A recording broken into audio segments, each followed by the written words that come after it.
Okay, forgive me. I didn't have my phone in airplane mode, and so it rang and disconnected us, but here we go.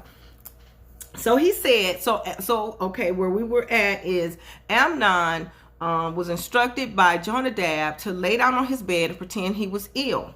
And he goes on to say in verse 6, please tell, and when your father comes to see you, say to him, please tell my sister. Now he's starting to reference her as his sister. Interesting.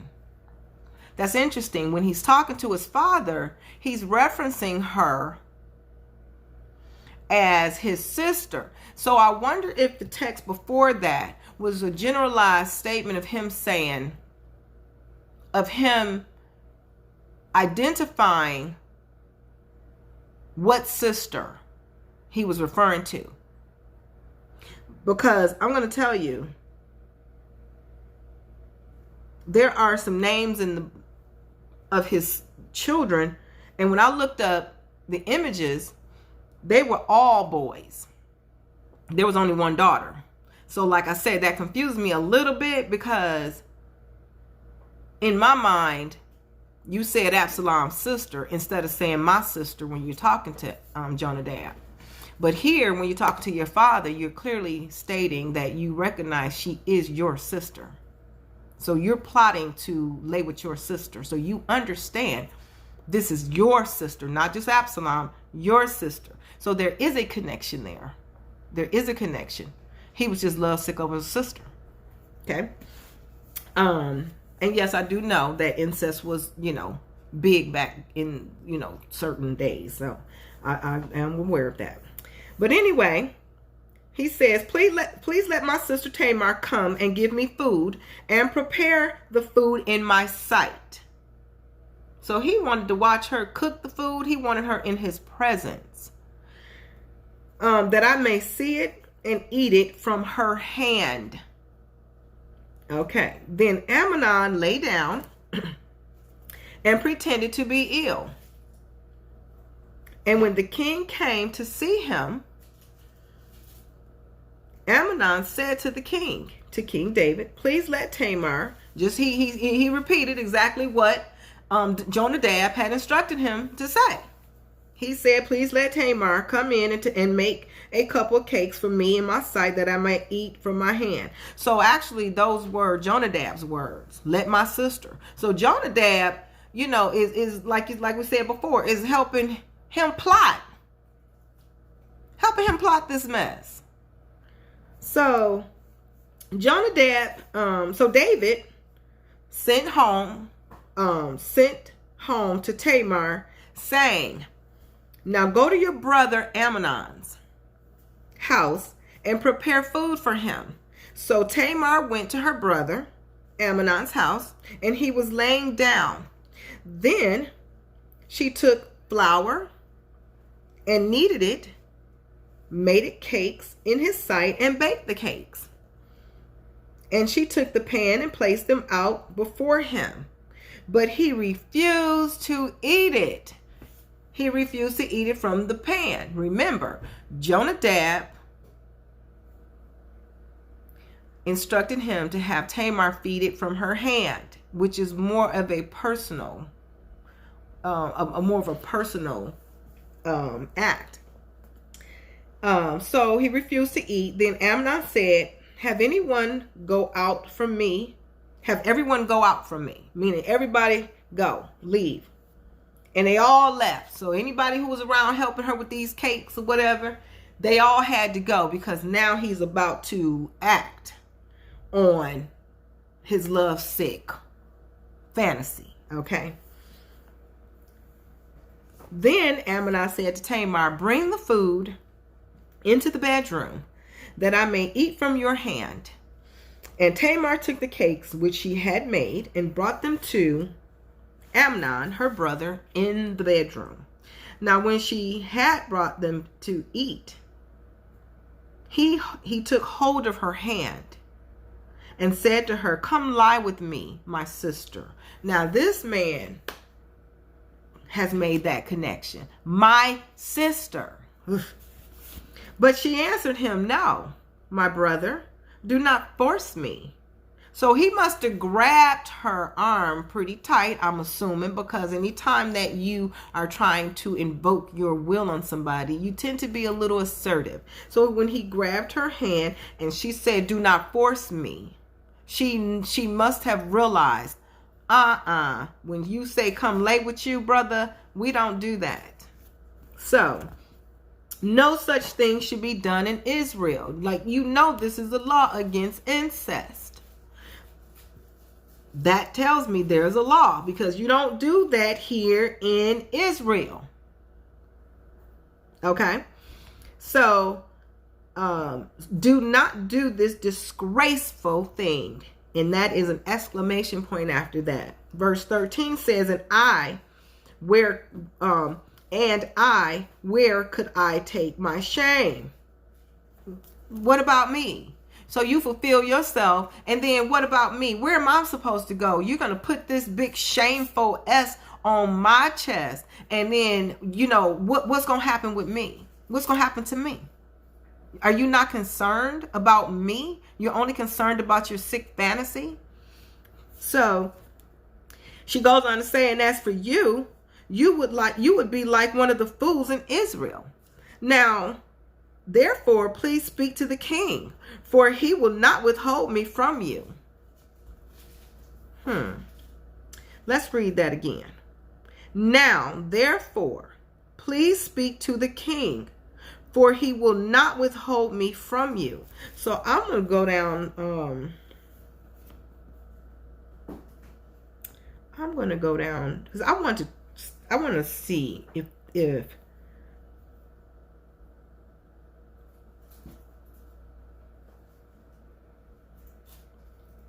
so in the translation, when Tamar is saying you be one of the fools in Israel, this would actually jeopardize Amnon's right to the throne, to King David's throne upon death, because this would shame him and her.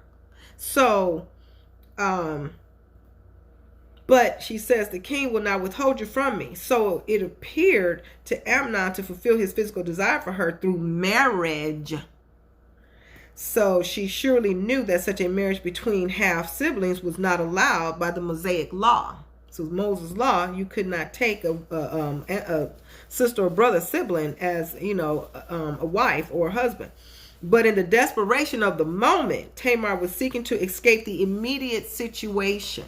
So she wasn't saying this so she can say, so you can have me. She was trying to comprise a plan to get out of this imminent danger that she was in with this, sick man. So she goes on to say, however, he would not heed her voice. So he had her in that room. Nobody was there. And he was not trying to hear what she had to say about the throne, about his inheritance, about his rights, about, how it was going to hurt her, shame her. He wasn't having it. This was his opportunity. He had nothing but a desirable, sick lust for his sister, and he was planning on acting on that. So it went on to say, and being stronger than she, as a man, he forced her to lay with him. So he raped his sister. He raped her. He forced her. Then Amnon hated her after that exceedingly, so that the hatred with which he hated her with was greater than the love for her. No, because it wasn't love. It was sexual desire. Because he loved her, he desired her more than he loved her as a brother. So now that he's had her and that he's damaged her, now he's throwing her away like a rag and doesn't like her, and hates her, and can't even get past and beyond the love for her as a sister. So now he's going to treat her like a dog. Okay. And Amnon said to her, arise, be gone. So he just tossed her on out like a slut. Just go. Okay. So you just dirty now. Excuse my reference, but that's what it is. You act like she was some old common, tramp off the street just looking for some and trying to get her stuff, and then now you're gonna toss your virgin who was a virgin before you raped her, took her at your will and leisure. So she said, "No, indeed, this evil of sending me away is worse. How dare you do that to me? How dare you treat me like that? Then is worse than the other that you did to me." So she's saying this is even worse treatment than what you just did, than the act that you just did. Because you know what, and that, and I can understand that statement because, have you ever, and I know you have, you lived in this world. So you've heard, a person reference this statement. Well, I'm not so much hurt about the adulterous act as I am about the deception and everything you did that led up to this and everything you did after this to hide this thing. So it's not always the act that's as bad. It doesn't feel as bad when you think about what you're doing, the thing that you're doing, the acts that you are performing afterwards. Like, dang, you just gonna toss me out like a dirty old rag? So she said, "No, indeed, this evil sending me away is worse than the other that you did to me." But he wouldn't listen to her once again. Then he called his servants who attended him and said, "Here, put this woman out, away from me, and bolt the door behind her." Now this is crap at its finest, okay? So now you're going to treat her like you some celebrity that you done got backstage and did some stuff with because these chicks been all over you. And so now you have did your little dirty deed. And now you're going to call your servants to remove her, not as your sister. You're not even thinking about her being your sister, which you really have never thought of her as a sister. But the depersonalization and how, he just can't connect this connection that this is my sister, my blood, like the very thing that if my brother walked in on a situation where he knew that this person was getting what he saw and was able to make out right away that I was in danger with a man, my brother would hurt him. I mean, off the rip. So the thing that the protectiveness that you're supposed to have for her, you don't even have for her. And then you have these men come in and treat her like, she's some old groupie that's just trying to, clout chase you. Really? So he just bolt the door. Make sure she don't come back. Yeah. Now she had on a robe of many colors, for the king's virgin daughters wore such apparel. So now she was known to be a virgin because I guess in Israel, there were certain colors. And let me tell you something, there are still to this day in certain tribes of Africa, there are certain colors that Indian women wear, Israelis wear, that everybody culture has a certain color that you put on that represent who you are, the state of condition that you are in. And so, like we know Christianity, purple is royalty. That's what it means. So you know that, red is the blood, it's the symbol. And so, she had a robe that was specifically for her. And that was specifically for her temple, that represented her virginity, that I am saving myself. And so now, when his servant put her out and bolted the door behind her, then Tamar put ashes on her head and tore her robe of many colors that was on her. And she laid her hand on her head, and went away crying bitterly. So, so here it is. You didn't have to wear the scarlet A on your chest, But this symbol, this robe, this high honor of being a virgin, she had to tear her own robe. And if that robe is what you wore and now it's torn, then that was the tell-all to everybody that I'm no longer a virgin. So it was publicized. Whew.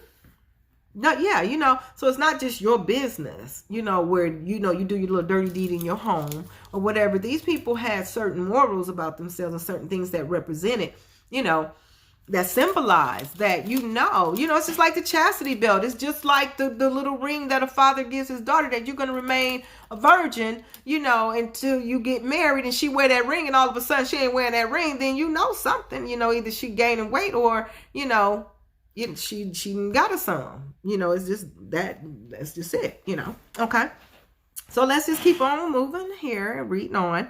So she cried bitterly, and I'm sure she did. It was a disgusting act. It was not only rape, but it was rape by your brother. It was rape by your brother. The shame, the guilt, the way he treated her, just all of that, just the pain of all of that. And Absalom. Okay, so now here we get into Absalom. Yeah. And so now, and Absalom, her brother, said to her, "Has Amnon, your brother, been with you?" Now I'm gonna take a leap here and say maybe maybe he saw when he ran into her and saw that she had come from, he knew that Tamar was over there with Amnon, and now here you come running crying. So Amnon had to have done something to you. Okay. So